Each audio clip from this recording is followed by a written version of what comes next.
स्वागत है आप सभी का मेरे YouTube चैनल शिक्षा मंत्रा पर। तो शुरुआत करते हैं 10वीं कक्षा की हिंदी की पाठ्य पुस्तक भाग 2 क्षितिज के साथ। क्षितिज भाग में हमारे पास 2 खंड है।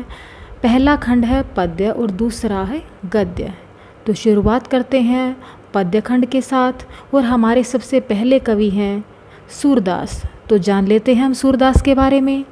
सूरदास का जन्म 1478 में माना जाता है। एक मान्यता के अनुसार उनका जन्म मथुरा के निकट रुनकता या रेणुका क्षेत्र में हुआ, जबकि दूसरी मान्यता के अनुसार उनका जन्म स्थान दिल्ली के पास सिही नामक स्थान को माना जाता है। महाप्रभु वल्लभाचार्य के शिष्य सूरदास अष्टछाप के कवियों में सबसे अधिक प्रसिद्ध हुए। वे मथुरा और वृंदावन के बीच गौ घाट पर रहते थे और श्रीनाथ जी के मंदिर में भजन कीर्तन करते थे। सन 1583 में पारसोली में इनका निधन हुआ। उनके 3 ग्रंथ सूरसागर, साहित्य लहरी और सूरसारावली में सूरसागर ही सबसे अधिक जो है वो लोकप्रिय हुआ। सूरदास ब्रज भाषा के पहले सशक्त कवि हैं, किंतु उनकी रचना इतनी भावपूर्ण और काव्यपूर्ण है कि आगे होने वाली कवियों की श्रृंगार और वात्सल्य संबंधी जितनी भी कविताएं या उक्तियां मान लीजिए, वो सब सूरदास के सामने झूठी सी जान पड़ती हैं। श्रृंगार और वात्सल्य के क्षेत्र में जहाँ तक सूरदास की दृष्टि पहुँची है, वहाँ तक किसी और कवि की दृष्टि नहीं पहुँची। इसलिए सूरदास को वात्सल्य और श्रृंगार का सम्राट माना जाता है। बाल चेष्टाओं की ऐसी स्वाभाविक एवं मनोहर झांकी अन्यत्र कहीं देखने को नहीं मिलती। उनकी कविता में ब्रज भाषा का निखरा हुआ रूप है। इनकी कविताओं को लोकगीतों की श्रेणी में भी रखा जाता है, जिन्हें आसानी से गुनगुनाया जा सकता है। आज हम सूरदास के जो पद पढ़ने जा रहे हैं बेटा, तो ये चारों पद जो हैं वो सूरसागर के भ्रमर गीत से लिए गए हैं। अब भ्रमर गीत का क्या तात्पर्य है? भ्रमर गीत का तात्पर्य उस उपालंब काव्य, उपालंब का अर्थ होता है उल्हाने वाला काव्य। तो उस उल्हाने से है जिसमें नायक की निष्ठुरता एवं उसकी लंपटता के साथ साथ नायिका की मूक व्यथा, यानी कि उसकी करुण व्यथा को, उसके दुख को, उसकी विरह वेदना का मार्मिक चित्रण करते हुए नायक के प्रति नायिका के उल्हानों का चित्रण किया जाता है। कृष्ण ने मथुरा जाने के बाद स्वयं न लौटकर उद्धव के जरिए गोपियों की विरह वेदना को शांत करने का प्रयास किया। गोपियाँ ज्ञान मार्ग की बजाय प्रेम मार्ग को पसंद करती थी। इस कारण उन्हें उद्धव का शुष्क संदेश पसंद नहीं आया। तभी वहाँ एक भौरा आ जाता है। जब गोपियों में और उद्धव के बीच संवाद चल रहा था, तभी वहाँ पर एक भंवरा आ जाता है। तो सभी गोपियाँ उद्धव को प्रत्यक्ष रूप से संबोधित न करके अप्रत्यक्ष रूप से उस भंवरे के माध्यम से उल्हाने देती हैं। तो शुरुआत करते हैं पहले पद से। उद्धव तुम हो अति बड़भागी। गोपियाँ उद्धव से कहती है, जैसे ही उद्धव श्री कृष्ण का योग संदेश देने के लिए पहुंचते हैं गोपियों के पास, तो गोपियाँ क्या कहती हैं कि उद्धव तुम हो अति बड़भागी, कि हे उद्धव तुम तो बड़े ही भाग्यवान हो। बड़भागी का अर्थ होता है भाग्यवान। तुम तो बड़े ही बड़भागी भाग्यवान हो। अपरस रहत सन्हे तगाते नाहिन मन अनुरागी। अपरस, अपरस का अर्थ होता है निर्लिप्त या अछूता रहना। स्नेह अर्थात प्रेम, तगा अर्थात धागा या बंधन। नाहिन मन अनुरागी, नाहिन नहीं है, अनुरागी अर्थात प्रेम, कि तुम जो है वो अपरस रहत स्नेह तगाते, कि तुम स्नेह रूपी धागे से या बंधन से अछूते हो, दूर हो। नाहिन मन अनुरागी, तुम्हारे मन में किसी के लिए प्रेम नहीं है। पुरैनी पात रहत जल भीतर, ता रस देह न दागी। पुरैनी, पुरैनी पात, पात का अर्थ होता है पत्ता और पुरैनी का अर्थ है कमल। रहत जल भीतर, जिस प्रकार से कमल का पत्ता कमल का फूल, उसका पत्ता जल के भीतर रहता है। ता रस देह न दागी, दागी का अर्थ होता है दाग या धब्बे, लेकिन फिर भी उसके पत्तों पर किसी प्रकार का दाग या धब्बा नहीं रहता। तो उसी प्रकार से तुम भी जो है वो श्री कृष्ण के सानिध्य में रहे हो कमल के फूल की तरह, लेकिन तुम पर जो है श्री कृष्ण के प्रेम का कोई असर ही नहीं है।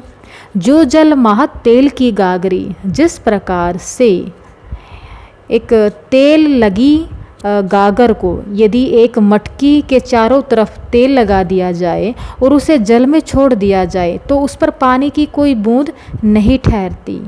बूंद न ताको लागी, अर्थात उस पर पानी की कोई बूंद नहीं ठहरती। उसी प्रकार से तुम पर जो है वो श्री कृष्ण के प्रेम का कोई असर ही दिखाई नहीं देता। प्रीति नदी में पाव न बोरियो, प्रीति नदी अर्थात प्रेम की नदी, पाव अर्थात पैर, बोरियो का अर्थ होता है डुबोया। प्रीति नदी में पाव न बोरियो, तुमने तो प्रेम रूपी नदी में पाव डुबोया ही नहीं। गोपियों ने श्री कृष्ण को साक्षात प्रेम रूपी नदी कहा है और वो कहती हैं कि हे उद्धव, तुमने तो प्रेम नदी अर्थात श्री कृष्ण रूपी प्रेम नदी के पास रहकर उसमें अपने पांव डुबोए ही नहीं। दृष्टि न रूप परागी, परागी का अर्थ होता है मुग्ध होना। श्री कृष्ण की दृष्टि, उनका आकर्षण तुम्हें जो है वो मोहित नहीं कर पाया, तुम्हें मुग्ध नहीं कर पाया। सूरदास अबला हम भूरी, गुर चाटी जो पागी। सूरदास जी कहते हैं कि गोपियाँ क्या कहती हैं कि हम तो, हे उद्धव, हम तो भोली भाली अबलाई हैं। हमारी स्थिति कैसी है? हमारी स्थिति तो गुड़ चाटी जो पागी। गुड़ का अर्थ होता है गुड़ और पागी यानी कि चींटियाँ। जिस प्रकार से चींटी गुड़ से लिपटी रहती हैं, चींटियाँ जो है वो गुड़ के आकर्षण रूप के कारण, उसके रस के कारण उससे चिपक जाती हैं, लेकिन फिर अपने आप को छुड़ा नहीं पाती और गुड़ के ऊपर ही अपने प्राण त्याग देती हैं।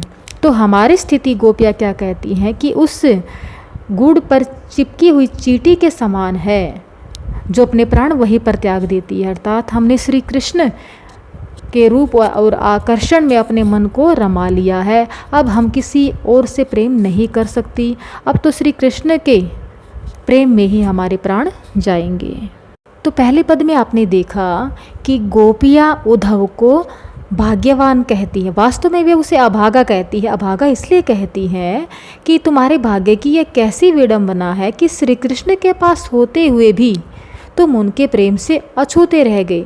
श्री कृष्ण के निकट रहकर भी उनके प्रति तुम्हारे मन में अनुराग अर्थात प्रेम उत्पन्न नहीं हुआ। सो तुमसे बढ़कर भाग्यवान और कौन हो सकता, अर्थात अभागा और कौन हो सकता है। इस कथन के द्वारा गोपियाँ उन्हें भाग्यवान कहकर यह व्यंग करती हैं कि तुमसे बढ़कर दुर्भाग्यशाली कोई और हो ही नहीं सकता। अब चलते हैं हमारे दूसरे पद्यांश की ओर। तो दूसरा पद्यांश है मन ही मांझ रही जाई, कहिए जाई कौन पे उद्धव, नाही परत कही। मन ही मांझ रही। गोपियाँ उद्धव को क्या कहती है कि हमारे मन की बात मन में ही रह गई। मन के मन में रह जाना, ये एक जो है मुहावरा भी है, मन की बात मन में रह गई। कहिए जाए कौन पे उद्धव, कहिए जाए कहा जाए कौन पे किससे।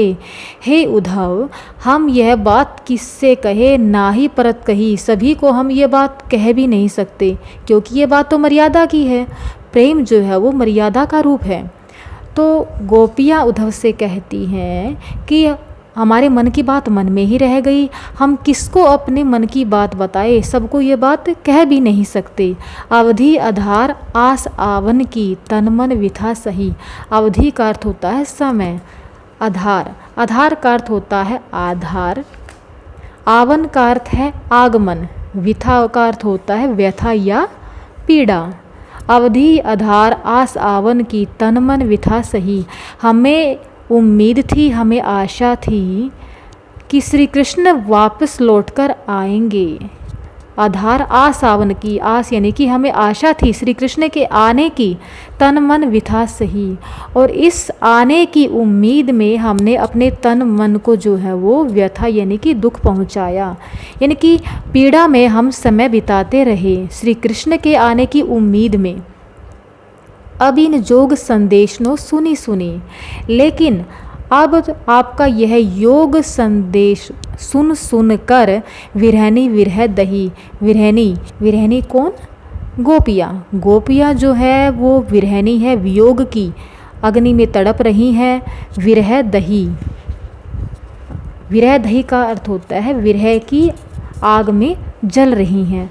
अब तक तो हम विरह की आग में जो है वो जल रही थी, बिछो की अग्नि में जल रही थी, लेकिन अब तुम्हारे इस योग संदेश ने तो हमारे विरह की अग्नि को और अधिक भड़का दिया है। चाहती होती गुहार जिथे, चाहती यानी कि चाहती थी, होती का अर्थ था थी, और गुहारी का अर्थ होता है रक्षा के लिए पुकारना। हम जहाँ से रक्षा के लिए पुकार लगाना चाहती थी, उठे धार बही, वहीं से, का अर्थ होता है वहाँ से, धार यानी कि योग की प्रबल धारा बह निकली। हमें जहाँ से उम्मीद थी, आशा थी कि हमारी रक्षा होगी, हमारा बचाव होगा, और हमारा बचाव कौन करेंगे? श्री कृष्ण करेंगे, क्योंकि हम उनसे प्रेम करती थी। हमने सोचा था वो प्रेम की मर्यादा को जानते हैं, लेकिन जहाँ से हम रक्षा के लिए पुकार लगाना चाहती थी, वहीं से जो है योग की प्रबल धारा बहाकर श्री कृष्ण ने उस अग्नि को और अधिक बढ़ा दिया है। सूरदास अब धीर धरई क्यों, मर्यादा ने लही। सूरदास जी अब कहते हैं कि गोपियाँ क्या कहती हैं?